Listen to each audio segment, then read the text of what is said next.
Muito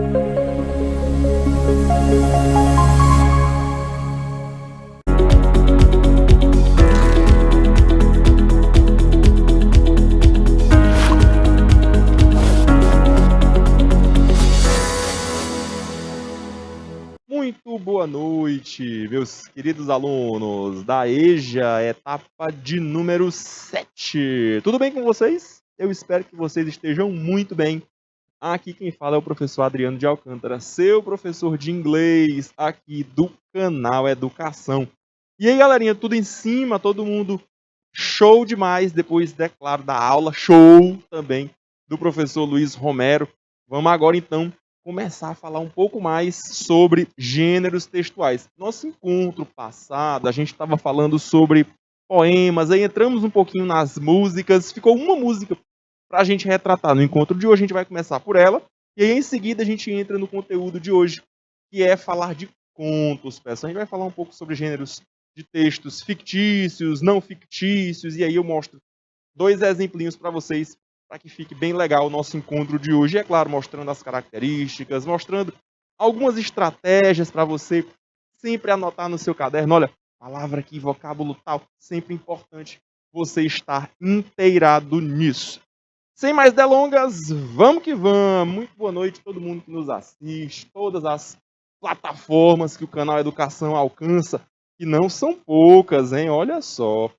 Pessoal que nos assiste ao vivo pelo IPTV lá em Bonfim, sejam todos muito bem-vindos. Pessoal no YouTube, prazerzão estar aqui com vocês nesta noite de sexta-feira.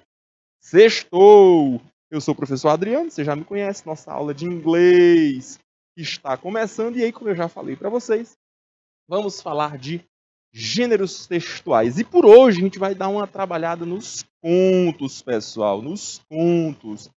São textos curtos, mas não tão curtos assim. Então a gente não vai ter tempo para se debruçar sobre um conto específico e, a partir disso, analisar, mas a gente vai para algumas revisões de contos, e aí é tão interessante quanto. Pode ter certeza. Hoje, dia 14 de outubro, mês 10. Esse mês que é 10 mesmo, né, gente? Vamos que vamos, olha só. O objeto de conhecimento, isto é, o nosso conteúdo, são os estudos de gêneros textuais. E como eu falei para vocês, o nosso foco vai estar aqui, olha só, nos contos. Beleza, professor? Como é que eu digo conto em inglês? Os contos, em inglês, a gente chama de short stories. Beleza? Short stories. Olha aí, ó. Estes são os contos. Ao pé da letra, histórias curtas. Tá bem, gente? Histórias curtas, ou seja, contos. São as short stories. Neste caso, o nosso objetivo vai ser identificar as características do gênero textual em foco, observando seu propósito comunicativo, seus possíveis interlocutores e o seu contexto. Da teoria à prática, vamos então de leitura e interpretação de texto. Sempre é importante lembrar que é lendo, interpretando, é praticando que a gente chega lá, né, gente? Quanto mais você pratica, melhor fica. É a prática que leva à perfeição, não tem jeito. Professor, e quanto a habilidades? Qual é a habilidade geral que vai nortear o nosso encontro? Vai ser a habilidade de relacionar o nosso texto em sua produção, leitura e escuta, percebendo as suas condições de produção, como que esse texto chegou a este produto final, observando seu contexto sócio-histórico, de circulação, seus leitores, audiência, alvo, percebendo seus objetivos, é claro, todo o texto possui objetivos, percebendo os pontos de vista e perspectivas diversas. Além disso, percebendo quem é o autor, papel do autor. O professor Luiz Romero certamente sempre fala com vocês sobre quem é o autor, o que é que o autor está dizendo, quem é esse autor, qual é o seu papel social. Percebendo a época e seu gênero discursivo, de formas a ampliar as possibilidades de construção de sentido, ou seja, interpretação inteligente de textos. E análise crítica. Sempre precisamos analisar nossos textos criticamente, né, galera? Muito importante. Produzindo textos, inclusive, para as diferentes situações comunicativas. Beleza? Muito boa noite, pessoal, em São Francisco do Piauí, chegando aí com tudo. Sejam bem-vindos, pessoal, em Novo Santo Antônio. Prazerzão encontrar com vocês aqui neste encontro. Vamos lá então, gente. Let's practice. Vamos praticar, olha só. A gente vai começar então com esta música, ou melhor, o trecho da música aí do Bon Jovi. O nome da música é Misunderstood. Tá bom, gente? Misunderstood. E aí eu tenho aí logo no título aí, olha só, você consegue perceber a palavrinha lyrics. Professor, o que é lyrics? Lyrics é letra. Mas não é letra qualquer não, né, gente? É letra de música, tá bom, gente? Letra de música. Então, quando você for procurar alguma música em inglês que você tem interesse e tal, você coloca o nome da música e a expressão lyrics, beleza? E aí certamente vai aparecer a letra da música. Aqui é só um pedacinho, é só uma parte, para que a gente possa retomar aquilo que a gente vinha tratando no encontro passado sobre textos que rimam, poemas, poesias, músicas, perceber aí melodia, ritmo, perceber a musicalidade, quais são os recursos usados para dar essa musicalidade. E essa é uma música bem bacana para a gente pensar nisso. Além disso, tem um detalhe aí que eu vou mostrar para vocês na hora da nossa interpretação. Então, olha só, vocês vão ter 2 minutinhos, é tempo suficiente para vocês lerem. O texto é bem curtinho, mas eu quero que vocês leiam atentamente, observando principalmente esses recursos que são utilizados para trazer musicalidade, tá bom? Para dar essa ideia de música, de ritmo, de melodia. Beleza? 2 minutos para vocês, então, na tela. Boa leitura!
E aí, gente, como é que foi a leitura? Deu para perceber aí esses recursos que eu pedi para vocês? Deu para perceber aí como é que essa música traz esse aspecto realmente de musicalidade?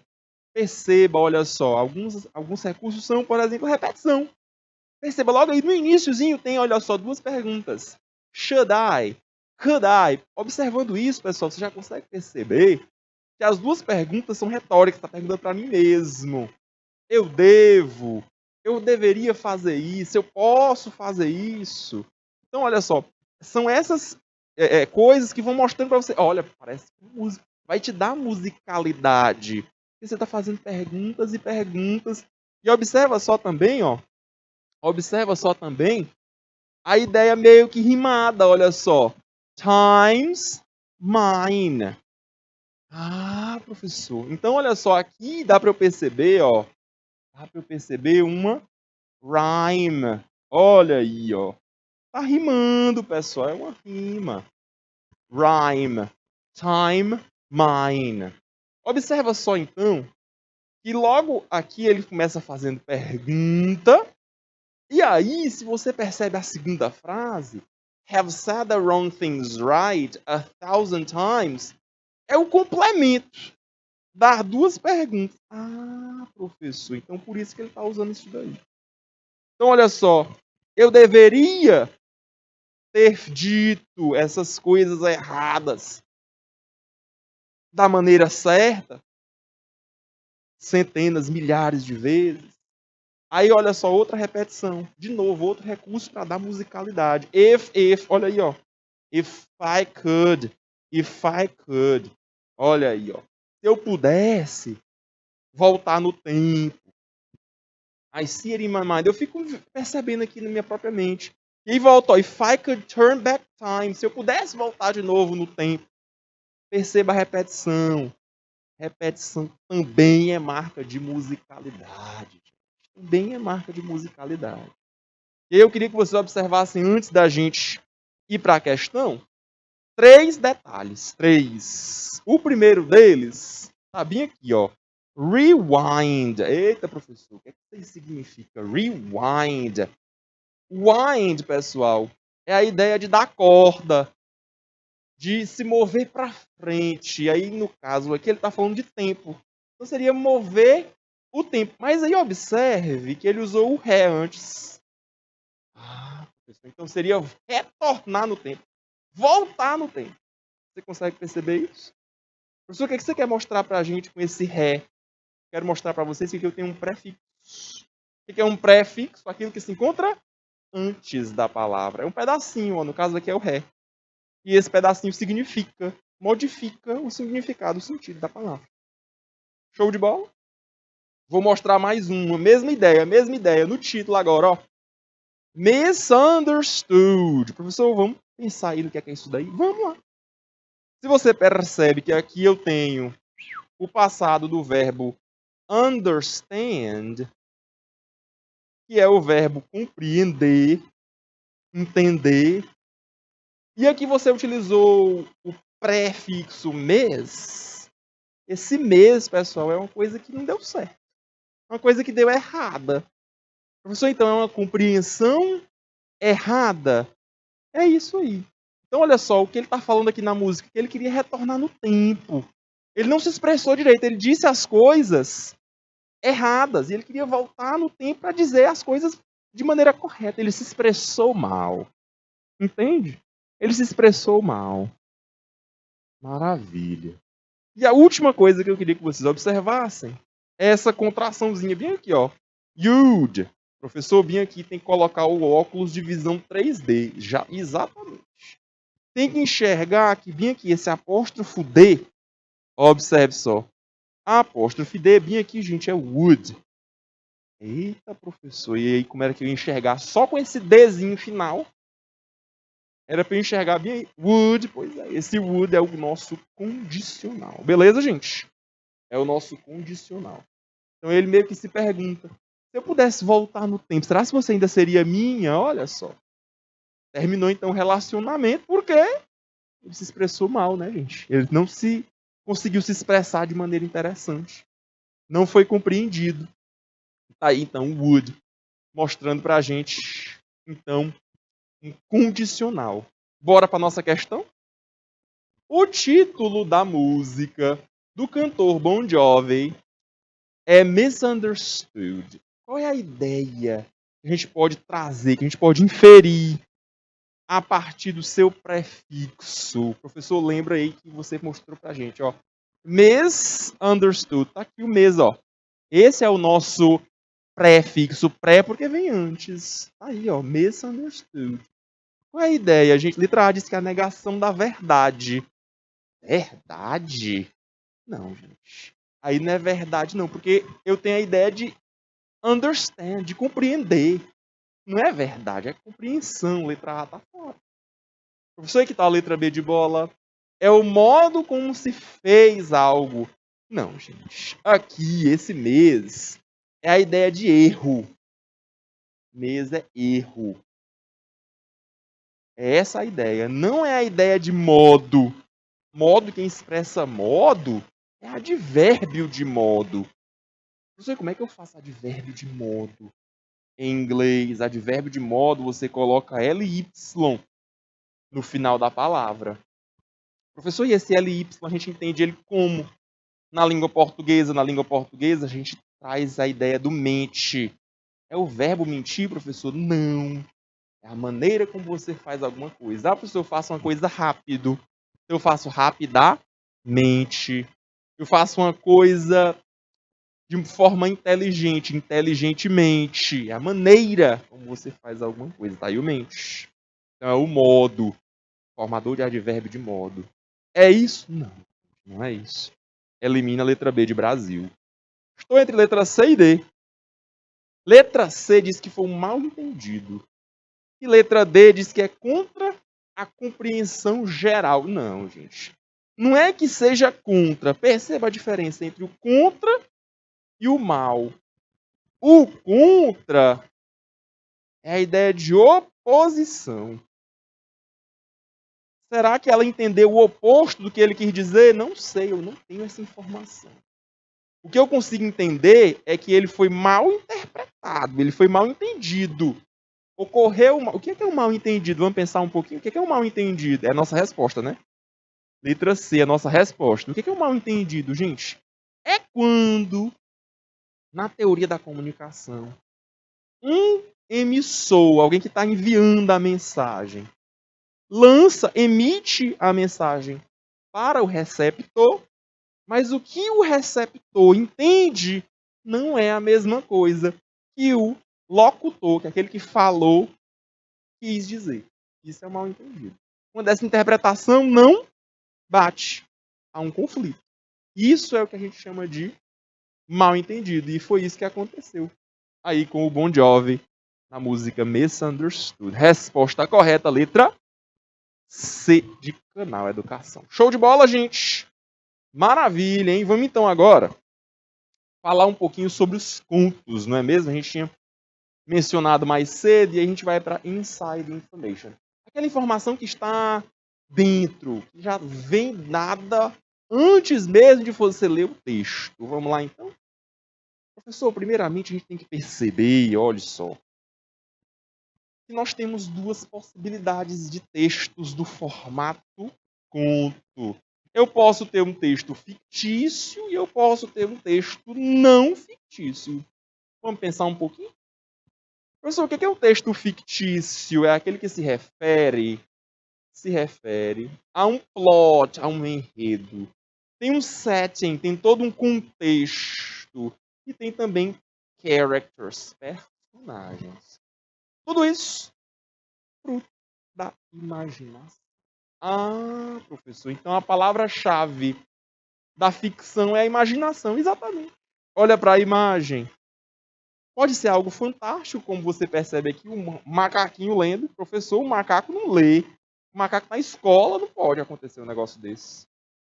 Ou, você já pode pegar alguma coisa histórica, real, e embasar o seu texto fictício naquilo. Tudo bem, gente? São possibilidades. São possibilidades. Professor, dá aí exemplos então pra gente. A Book About a Cat That Talks. Olha aí, ó, um livro que tem um gato que fala. Gente, um livro que tem um gato que fala é óbvio que nós temos uma ficção. Não dá pra isso ser verdade, gente. Não dá pra isso ser verdade. Não tem como. Ou então um cartoon. Cartoon é um desenho animado. Desenho animado na TV. Aquilo é verdade? Você tá assistindo lá o Tom e Jerry. Aquilo é verdade? Não, gente. Aquilo é fictício. Aquilo é fictício. Não tem jeito. Não tem jeito. É fictício. Já os não fictícios, observa bem. Nós temos aí, olha só, histórias factuais. Ou seja, baseadas em fatos. O que é um fato? É aquilo que aconteceu de verdade. Baseado em pessoas reais e eventos reais. Então, professor, quem procura um material não fictício está atrás de informação. Perfeitamente. Está atrás de informação. Por exemplo, olha aí, ó, um livro sobre o ciclo de vida de algum animal. Certamente, gente, é um texto não fictício. É um texto não fictício. Tem que estar compromissado com a verdade. Um documentário que você assiste na TV, talvez um documentário sobre história, a história da Segunda Guerra Mundial, um documentário que fala sobre a Segunda Guerra Mundial, precisa ter esse compromisso com a verdade. Mesmo que traga vieses, traga perspectivas, mas precisa ter esse compromisso com a verdade. Então essa é a diferença básica, tá bom, gente? De textos fictícios e textos não fictícios, tá bom? Para o encontro de hoje eu selecionei alguns exemplos dos dois. Beleza? Muito boa noite, Rian Gabriel. Olha aqui, ele tem uma pergunta para a gente. Professor, é verdade que em inglês nós temos diferentes possibilidades para a expressão muito? Antes eu pensava que só era o very, mas parece que isso não é verdade. E aí você tem razão, Rian, não é verdade não, tá? Esse very, ele é um intensificador. Isso ele intensifica o quê? Ele intensifica alguma característica, alguma qualidade. Então a gente pode dizer que é muito. Como assim, professor? Se eu digo que a pessoa ela é bonita, eu posso intensificar isso dizendo que ela é muito bonita. Está resolvido, então eu uso o very. Então, ele intensifica uma qualidade. Entendeu? Y. Esse very, então, é um intensificador, mais uma vez, de adjetivos, de qualidades. Eu também posso usar ele como intensificador de um advérbio. Eu dei o exemplo mais cedo com o advérbio de modo, lembra? Rapidamente. Pois é, você pode também dizer, olha só, eu estudei isso, mas foi muito rapidamente. Então você intensifica com o muito, com o very, e coloca o li no final, né? O mente em português. Então, muito rapidamente. Professor, mas só tem essa possibilidade? Não. Além desse muito, eu também vou ter outras possibilidades. Quando eu estiver me referindo a quantidades, não são só qualidades, né? Também tem quantidades. E aí, em inglês, você vai ter o much e o many. Deixa eu colocar aqui no quadro, ó, pra você dar uma olhadinha depois, ó. Você vai ter o much e ainda vai ter o many. Beleza? Esses dois aqui, olha só, esses dois aqui, eles também vão ter como tradução muito. Tá bom? Também vão ter a tradução muito, mas aí eles se referem a quantidade, tá bom? O much, ele vai ser utilizado para substantivos incontáveis. Incontáveis é aquele que você não consegue contar com facilidade. Por exemplo, se você está falando de água. Água, você não tem como contar água, né? Você conta litros de água, você conta copos de água, goles de água. Mas água não dá para você contar, né? Professor, mas aí eu tenho um galão de água. Eu estou contando? Não. Não, você está contando o galão de água. O litro de água. Da mesma forma, você pode pensar, por exemplo, açúcar. Tem como contar açúcar? Grão por grão? Não faz sentido, né, gente? Não faz sentido. Então você usa much. Ele está dizendo, olha só, eu comprei muito açúcar. Too much sugar. Tem muito. Professor, e o many? O many é quando dá para você contar. Se for fácil para você contar, aí você usa many. Eita, que essa sala tá cheia, tá lotada de alunos. Tem muitos alunos. Mas dá para contar? Dá. Vão ter 10, 15, 20, 30. Percebeu a diferença? Show de bola? Respondida a pergunta? Maravilha, maravilha. Voltando para cá para os contos, vamos então de tipos de contos. Professor, mas aí eu estou falando primeiramente então de textos fictícios, textos ficcionais. Alguns tipos de ficção. Você vai ter as short stories, que são os contos, que eu falei agora que vai ser o foco do nosso encontro. Você vai ter as novels. Professor, novel é novela? Não. Novels são romances, tá bom, gente? Romances.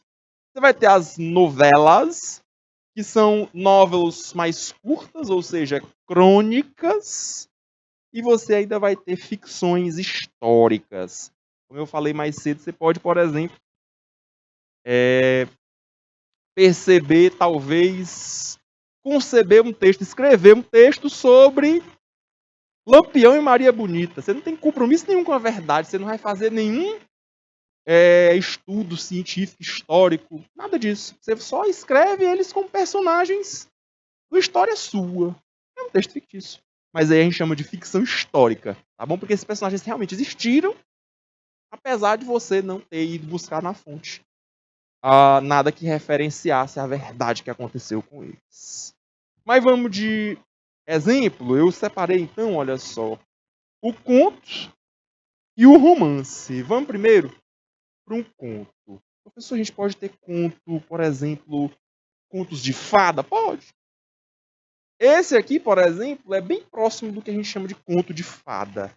É a mesma coisa, porque aqui a gente vai trazer um outro nome. Dá uma olhada para o título. Você vai ter aqui, olha só, Perseus and the Gorgon Medusa. Ah, professor, então aqui eu estou falando de mitologia. Eu estou trabalhando com mitologia. Mythology, em inglês com Y, tá, gente? Em inglês é com Y. Mythology, olha só. Mitologia. Professor, é ficção? Sim, claro, com certeza. Você está pensando aí, olha só, de falar sobre a Medusa. Uma górgona. Olha para a imagem. Cabelão cheio de cobras. Minha gente, não existe isso. Então, professor, quer dizer que isso aí é mito? Exatamente. Mitologia é isso, pessoal. Mitologia são histórias fictícias que o povo contava. As mais famosas são as da mitologia grega. Nós temos muitas outras, é claro, mitologia egípcia, romana e por aí vai. Mas a mitologia grega parece que ficou mais marcado aqui onde nós vivemos, no Ocidente. Não é isso? E essa história aqui vai contar dos feitos heróicos do herói aqui, ó, Perseu, e o Perseu contra a Górgona e a Medusa. Professor, você acha que é interessante a gente ler esse tipo de texto? Bastante. Por que você dá essa dica pra gente, professor? Eu dou essa dica porque você provavelmente já ouviu falar nessa história, você conhece essa história. Então fica muito mais fácil. Você lê um texto que você já conhece. Então talvez a palavra que você não vá conhecer aqui, você vai achar estranha aqui, você vai associar. Ah, mas eu lembro que na história que eu conheço, aconteceu isso. Então você pode relacionar a história que você conhece às palavras que você encontra no texto, fazendo então uma compensação. Olha só dessa dificuldade que você pode ter em vocabulário. Beleza? Eu vou dar 2 minutos para vocês darem uma lida nesse texto. Durante a leitura, eu queria que vocês pegassem aí a ideia central, principalmente da cronologia. O que acontece primeiro? E em seguida, o que acontece? Logo depois. E por fim, para finalizar a história. Beleza? 2 minutos para vocês fazerem a leitura de vocês. Boa leitura.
E aí, galera, deu para fazer a leitura bacana do texto? Foi fácil, difícil, mais ou menos? Pessoal, o texto como esse daqui é bacana para você ler, porque ele é recheado de palavras cognatas. Lembra delas? Aquelas palavras que parecem bastante entre uma língua e outra, isto é, na língua inglesa e na língua portuguesa. Então, na hora que você vê, você já vai matar que palavra é aquela. Tipo no próprio título, né? Você encontrou aí Górgona, Medusa, o próprio nome já é idêntico, Perseu, só tirou o S. Pois é. Vamos dar uma olhada então, ó. Eu vou sublinhar as cognatas, tá? Eu vou sublinhando só as que são parecidas. Dá uma olhada, ó. É uma famosa história grega, olha aí, ó. Da mitologia grega, melhor dizendo. Da morte, da terrível Górgona Medusa. Quem foi que matou ela? O herói Perseu. Ah, professor, então tá difícil não. O Perseu quem é? Vamos explicar quem é ele? O Perseu era um demigod. Demi, meio, God, Deus. Então era um semi-deus. Olha aí, ó. E ele era filho do olimpiano deus Zeus. E também era filho de uma mulher mortal, que era a Danae. Tá aí o nome da mulher. O Perseu ele queria matar a Medusa, que era a única mortal das 3 irmãs monstruosas. Então ela tinha mais 2 irmãs e a única que podia morrer era ela. Instead of hair, ao invés de cabelo, o que a Medusa tinha, observe só, eram cobras venenosas. Tá aí, ó. Venomous snakes on her head, na cabeça. And anyone that would look at her eyes, qualquer pessoa que olhasse nos olhos, imediatamente se tornava pedra. Tá aí, ó, stone. Se tornaria pedra. With the help and wisdom of the goddess Athena. Olha aí, ó, a deusa Atena. A deusa Atena ajudou, deu um help. Olha aí, ó. Deu uma assistência. O Perseu se aproximou do monstro, olhando através do reflexo que ele tinha no seu escudo. And cut off her head. E cortou a cabeça dela fora. Só mostrar para vocês aqui a expressãozinha cut off. Cut off. Professor, cut não já é o verbo cortar? É.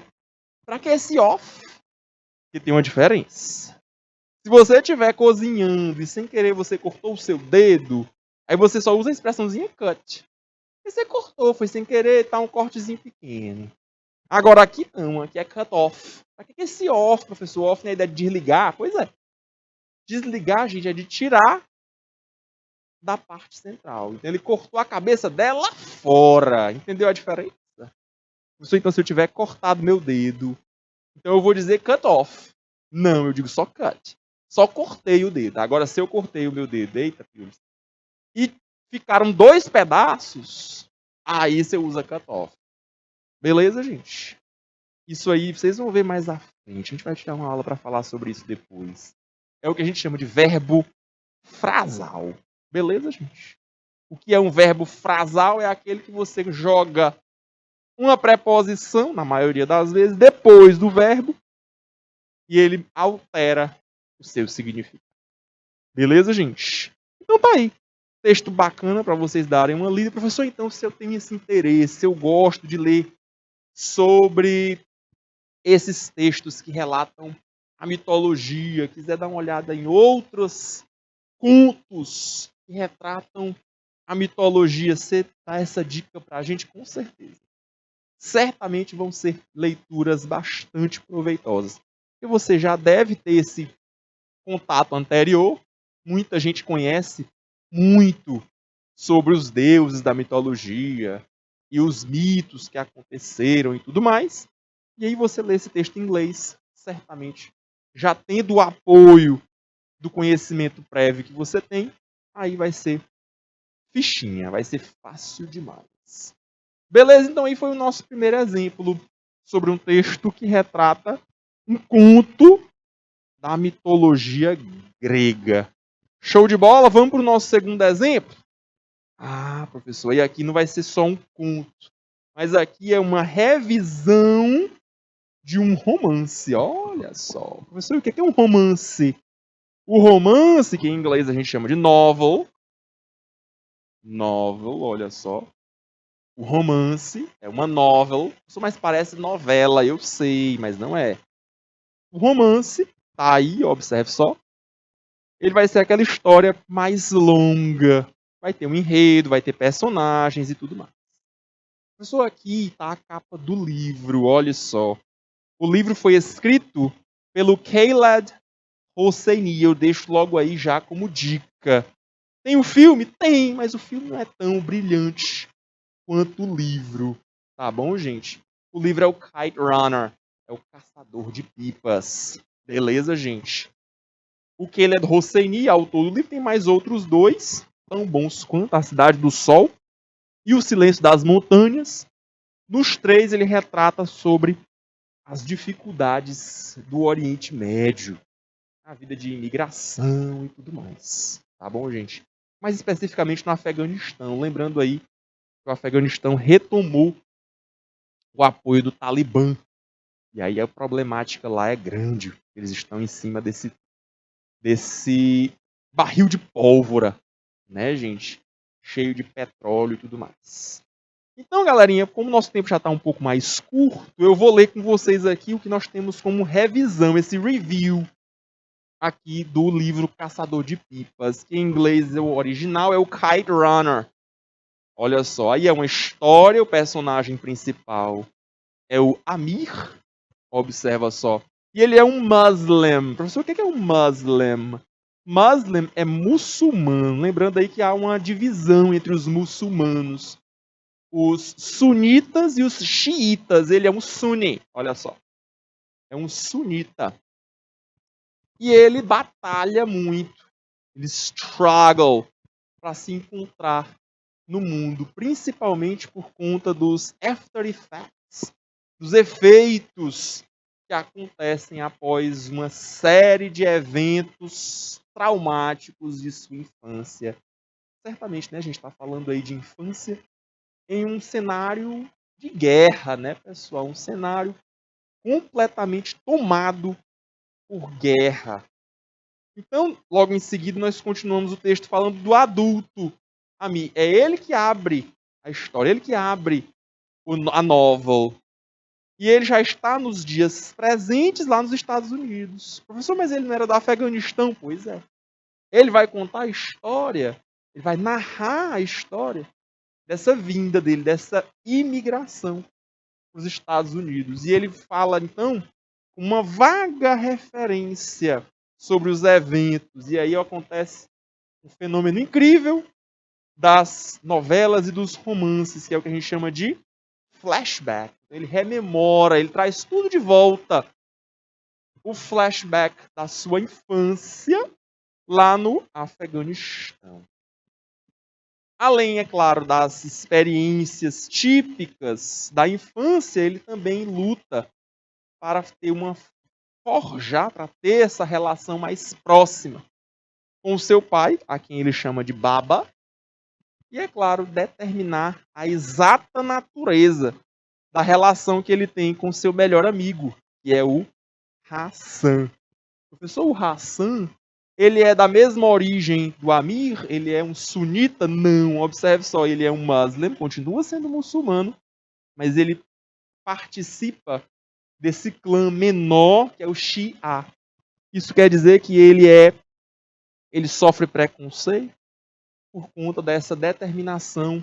Ele se encontra, então, na posição de servo. E aí, para uma criança, é bastante complexo, né, gente?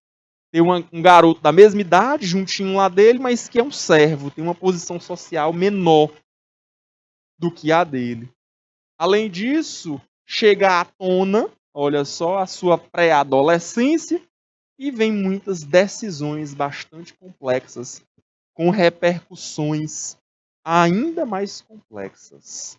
Então, durante a leitura, você, leitor, poderá ter essa experiência de como é crescer no Afeganistão, em uma casa com um pai solteiro, já que a mãe dele faleceu de parto, e a situação que nós temos bastante similaridades com muitas casas, muitos lares contemporâneos. Pessoal, é um texto bastante gostoso de ler inicialmente, cheio de problemáticas, devotadas principalmente a esse contexto, Afeganistão, guerra, invasão, e em seguida todas essas semelhanças que a gente pode perceber com muitos lares de hoje em dia, com um pai solteiro, pessoas que sofrem preconceito, por aí vai. Fica então a dica, professor Adriano, aí para vocês. Tem o livro e, como eu falei, também tem o filme. Claro que os filmes não conseguem captar a mesma vibe, a mesma completude que tem no livro, mas também é uma experiência que vale a pena. E aí, galera, por hoje a gente vai encerrando o nosso encontro. Foi um prazer enorme estar com vocês nessa noite e eu encontro vocês na nossa próxima aula. Um forte abraço e até lá. Bye, bye. See you.